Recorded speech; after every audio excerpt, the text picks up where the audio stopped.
अतर काज़मी साहब, जो करासा साहब कह रहे हैं कि जी क्रेडिबिलिटी रखने के लिए ज़रूरी है कि मौलाना को भी साथ मिलाएँ, लेकिन हमने सियासत में देखा है कि सियासी जमातें ऐसे मौके पे फ़ायदे ज़रूर उठाती हैं। दूसरी तरफ अगर बात की जाए हुकूमत की, हुकूमत समझती है कि आईनी तरामीम बड़ी ज़रूरी हैं। आईनी तरामीम के नतीजे में सुप्रीम कोर्ट की फ़ालियत होगी, इसके साथ-साथ जो आपका पूरा जुडिशल सिस्टम है वो बेहतर हो जाएगा। अपोज़िशन का एक ही बयानिया है कि हुकूमत अपने फ़ायदे के लिए, आने वाले मुस्तकबिल के लिए हुकूमत ये सारी तरामीम करना चाह रही है और हुकूमत को जल्दी भी ये है।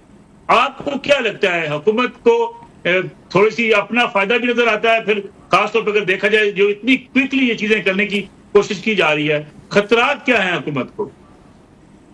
देखिए, इसमें मलिक साहब बड़ी इंपॉर्टेंट चीज है। हो सकता है कि हुकूमत की नीयत बिल्कुल साफ हो, वो मुल्क और कौम के लिए कोई ऐसी तरमीम लाना चाहते हो जिसमें हम सब का फायदा हो, और मैं बड़ा ओपन माइंड से ये बात कर रहा हूँ।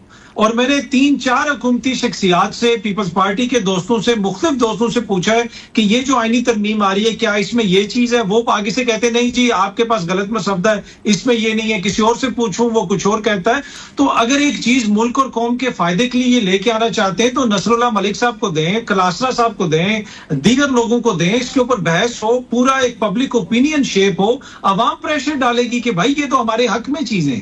जिस तरीके से ये चीजों को कर रहे हैं, लगता इस तरह है कि इन्होंने 1900 मतलब कि ये 1960 की दहाई से कोई सियासत कर रहा है, कोई 70 की दहाई से कर रहा है, लेकिन लगता है इस तरह कि जैसे इन लोगों ने फरवरी 2024 से सियासत का आगाज किया है। ये सब जीरक लोग हैं, सियासतदान चीजों को समझते हैं, तो इसको बेहतर तरीके से भी ये टैकल कर सकते थे।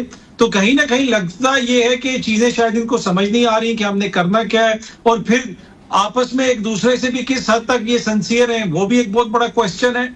और इमरान खान साहब के दौर में जिस तरीके से चीजें मैनेज की जाती थी, इस्टेब्लिशमेंट का जो किरदार था, लेकिन वो जो हुकूमत वाले थे वो टीवी पे बैठ के सीना ठोक के कहते थे जनाब इस्टेब्लिशमेंट हमारे साथ है, वो तो पूरे कौम के माई बाप हैं, वो तो कौम के फादर हैं, वो डिफेंड भी करते थे।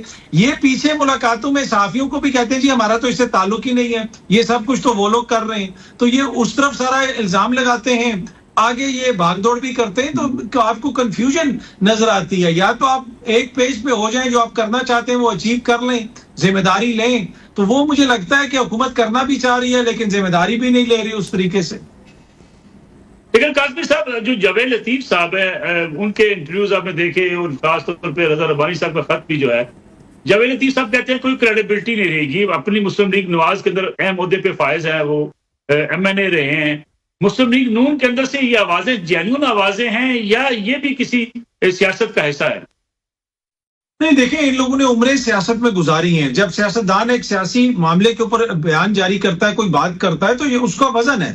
रजा रुबानी साहब जो बात कर रहे हैं उसमें वजन है। जो जावेद लतीफ साहब इस तरह की कोई बात कर रहे हैं, वो तो साथ साथ ये भी कह रहे हैं कि कोई सहूलतकारी भी हो रहा है, और समटाइम लगता भी इस तरह है कि जैसे ये तो इन लोगों को गंदा करने के लिए सारा खेल हो रहा है।